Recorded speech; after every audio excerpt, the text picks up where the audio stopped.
Hello, we are the Group 3. And we are going to present and discuss Chatterbox Syndrome. But first, we are going to define what is Chatterbox Syndrome. Most children with very low IQs develop some language. For example, it has been noted that children who are wise, quite impaired intellectually, can have impressive conversational language skills that's sometimes called Chatterbox Syndrome. But what is a Chatterbox Syndrome? According to Pinker, sufferers typically speak fluently and grammatically, and also score well on specifically linguistic tasks. In contrast to this evidence for intact linguistic skills, they show low performance in tests of logical reasoning and in questions concerning general knowledge. Ingram and Naughton describe the children or persons who have this condition as chatterboxes, or excessively talkative. The term Chatterbox Syndrome has also come to be used to describe those hyper-verbal children. It is a syndrome manifest in children with arrested hydrocephalus, who appear bright and very talkative, but in whom mental development is profoundly affected.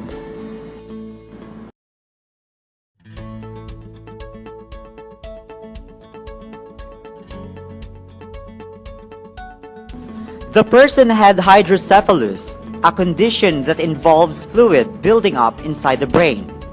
As the region containing the fluid expands, the surrounded brain tissue is displaced and often damaged. In chatterboxes, Pinker states that the complex grammar is displayed across the full range of human habitats. Now, let's talk about its symptoms. Its usual symptoms is a kid talks way too fast, way too cheerful, and way too likable by the people he or she encounters. But despite of severe intellectual deficit, the person was highly verbal and talking so much as to merit being called a chatterbox.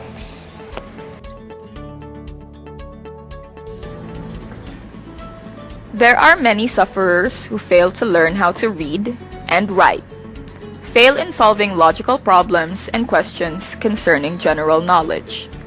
There are some language skills that are preserved.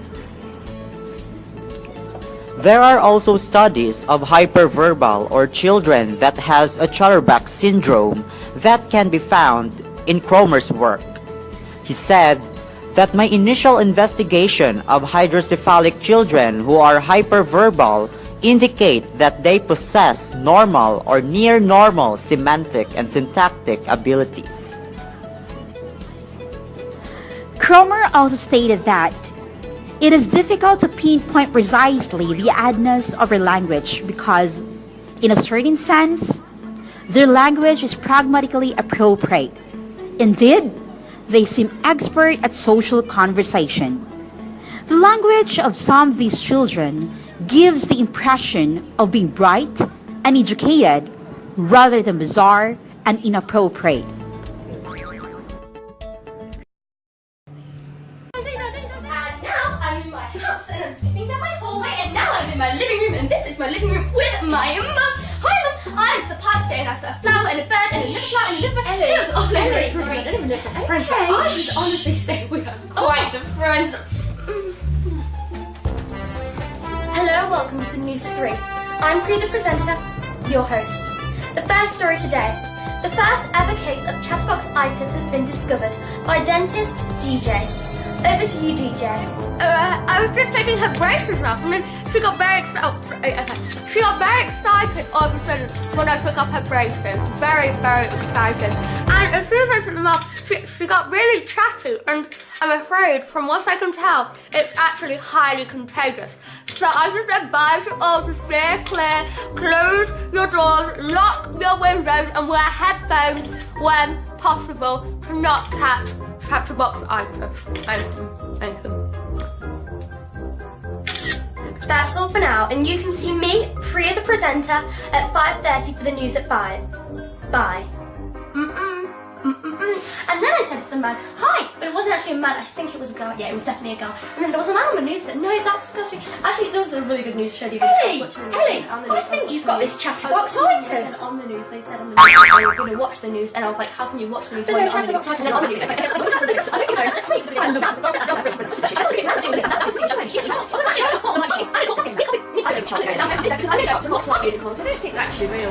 According to Anderson in Spain, the hyperverbal children were typically female and were poor intellectually, with considerably higher verbal than performance skills. They were described as having strange utterances with a tendency to change sentence in mid-flow and to give more false starts to sentences. There have been some other widely discussed cases of a person who are severely mentally retarded but have remarkable linguistic abilities. The woman known in the literature as DH has cognitive deficits so severe that she is unable to put 3 pictures in correct order to tell a story, and her IQ has been measured at 44, yet DH can talk up a storm. Cromer said, "Not only does she talk a great deal, her speech is fluent and grammatically correct." Here is an example of her speech in a conversation with the psycholinguist Richard Cromer, who studied her case.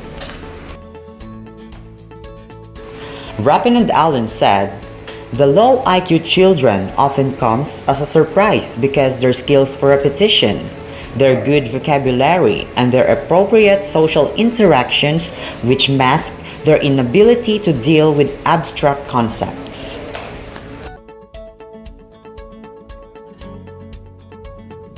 There are also therapeutic activities led by licensed and ASHA or ASHA certified speech language pathologists, special education teachers, recreational therapists, and other qualified professionals. These activities help those children build their expressive language and critical thinking skills, problem-solving skills, and pragmatic abilities in a fun and functional environment. Another one is the Chatterbox Pediatric Therapy in Pooler and Richmond Hill, Georgia. They monitor their patients from birth to the age of 21. They also introduce different ways of treating patients with Chatterbox Syndrome, like first is speech therapy. The speech-language pathologist provides services and support for families and their children to address delays and disabilities in communication, language, speech, emergent literacy, and feeding or swallowing. Second is the physical therapy. Therapists provide interventions and support for children and their families to address delays and limitations in range of motion, strength, balance, coordination, and gross motor skills. Developing effective functional mobility skills is important to all aspects of a child's physical, emotional, and social well-being. Therefore, Chatterbox Syndrome develops in children with learning disabilities, and some children may never learn to read or write but still have a complex understanding of grammar and syntax. Thank you for watching.